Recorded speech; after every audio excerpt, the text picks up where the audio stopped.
రైతులందరికీ నమస్కారం. నేను మీ సుమన్, రిజిస్టర్డ్ హైడ్రోజియాలజిస్ట్. నేను నిన్న రంగారెడ్డి జిల్లాలో కడతాల్ అనే ఏరియాలో సర్వే చేశా. అయితే వాళ్ళు నాకంటే ముందు ఇద్దరు జియాలజిస్టులని డోజింగ్ మెథడ్ చేసే వాళ్ళని పిలిచారు. వాళ్ళు సర్వే చేశారు. 5 బోర్లు వేశారు, 5 ఫెయిల్ అయినాయి.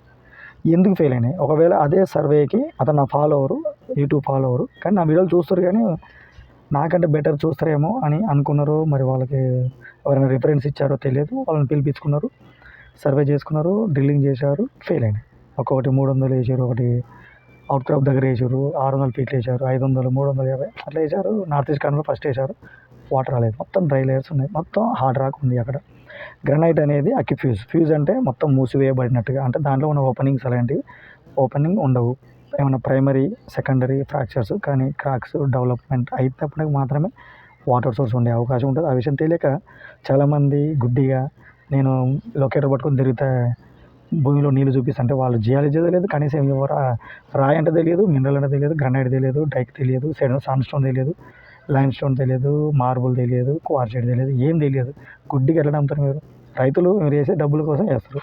ఇట్లా ఇంత చదువుకొని టాపర్గా ఉండి 20 సంవత్సరాల అనుభవం ఉంటేనే గ్రౌండ్ వాటర్ మీద 100% కరెక్ట్గా చెప్పలేకపోతున్నాం. అంత కాంప్లెక్సిటీ ఉన్న సబ్జెక్ట్ని అంత ఈజీగా మిషన్ పట్టుకొని తిరుగుతుంటే ఎట్లా నమ్ముతారు మీరు? రైతులు గమనించాలి, ఆలోచించాలి. రిజిస్టర్డ్ జియాలజిస్ట్ ఉంటారు. ఇప్పుడు నేను డిఆర్డిఏలో 2011 నుండి నేను జియాలజీగా జాబ్ చేస్తున్నాను.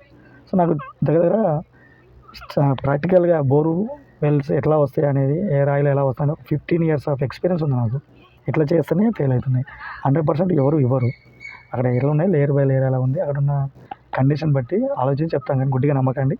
రిజిస్టర్డ్ జియాలజిస్టులని, అనుభవం ఉన్న జియాలజిస్టులని, గవర్నమెంట్ సెక్టార్లో పనిచేసే జియాలజిస్టులని, ప్రైవేట్ సెక్టార్లో అనుభవం ఉన్న జియాలజిస్టులని పిలిపించుకోండి, కానీ గుడ్డిగా నమ్మి మోసపోవద్దని రైతులకి హెచ్చరిస్తున్నా. అయితే ఈ సర్వే గురించి మాట్లాడితే, ఆ సర్వేకి వెళ్ళకముందే అక్కడ ఉన్న జియో రిఫరెన్సెస్ తీసుకొని మ్యాప్ ప్రిపేర్ చేసినప్పుడు అక్కడ వాటర్ ఎట్లా ఉంటుంది, ఉండదు అనే విషయం ముందే నేను పసిగడతా. అది ఎట్లనో చూడండి. ఇట్లా కనపడుతుంది కదా, ఇది కడతాల్ అనే ఏరియాలో ఇది రెడ్గా కనబడి పై భాగం, ఇది నార్త్ ఈస్ట్ కార్నర్, బోర్ వేశారు. ఇది 350 వేశారు, మొత్తం డ్రై వచ్చింది. ఇక్కడ వేశారు, ఆయిల్ షెడ్ దగ్గర వేశారు, ఫెయిల్ అయింది. మళ్ళీ ఎగ్జాక్ట్లీ ఇక్కడ అవుట్ క్రాప్ ఉంది, ఇక్కడ వేశారు, ఫెయిల్ అయింది.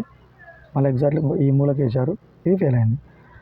సో ఇక్కడ ఒక పాయింట్ ఫ్రాక్చర్ జోన్ ఉన్నట్టు కనిపెట్టాను నేను. తర్వాత ఎగ్జాక్ట్లీ నార్త్ వెస్ట్ డైరెక్షన్లో కొంచెం సోర్స్ ఉండొచ్చు అనే విషయాన్ని తెలుసుకొని అక్కడ సర్వే చేశాను.